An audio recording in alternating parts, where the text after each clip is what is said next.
Hi friends, అందరూ ఎలా ఉన్నారు? బాగున్నారా? మేమైతే చాలా చాలా బాగున్నాము. మీ అందరు కూడా బాగున్నారని కోరుకుంటున్నాను. ఇంకా ట్రైన్లో వచ్చేసి మేము విజయవాడ వెళ్తున్నామండి. విజయవాడ వచ్చేసి అక్క వాళ్ళు ఉంటారు. అక్క వాళ్ళ ఇంటికి అయితే మేము వెళ్తున్నాము. ఇప్పుడు ఎందుకు ఏదైనా అకేషన్ అంటే అదేం లేదండి. జస్ట్ లీవ్స్ దొరికినాయి కదా, ఒక 2 days అని చెప్పి నాన్న వాళ్ళు వెళ్తున్నారంటే ఇంకా పిల్లలు కూడా ఇక చిన్నోడిని చూడాలంటున్నారు. సర్లే అని చెప్పి ఇంకా చిన్నోడిని తీసుకొని నేను కూడా వాళ్ళతో పాటు రెడీ వెళ్ళాను. ఇక ఇది వచ్చేసి విజయవాడ ప్రకాశం బ్యారేజ్ అండి. ఇంకా మార్నింగ్ 5:30 అలా అవుతుండొచ్చు.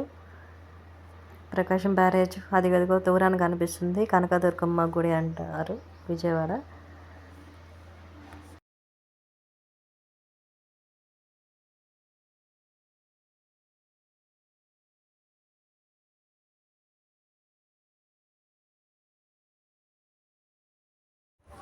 ఇంకా మా వాడికి ఇంకా సరిగ్గా కనిపించట్లేదని చెప్పేసి ఇంకా విండో పక్కకి వెళ్ళిపోయాడు.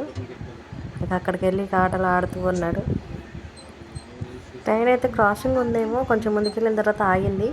ఇంకా అక్కడ పడవలు మా వాడు బోట్లు చూస్తూ ఇక విండో దగ్గరే ఉండిపోయాడు.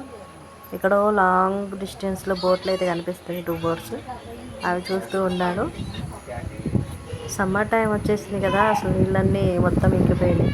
అదే ప్రకాశం బ్యారేజ్ చూడాలి అనుకుంటే వర్షాకాలంలో వెళ్ళాలండి, చాలా బాగుంటుంది. ఫుల్గా నీళ్ళు ఉంటాయి కదా ఆ టైంలో. ఫైనలీ విజయవాడ అయితే చేరుకున్నాము. ఈ వీడియోని చూసిన ప్రతి ఒక్కరు ప్లీజ్ లైక్ చేయడం మర్చిపోకండి. అలానే ఇంకిన్ని వీడియోల కోసం మన ఛానల్ని సబ్స్క్రైబ్ చేసుకోండి ప్లీజ్. Thank you.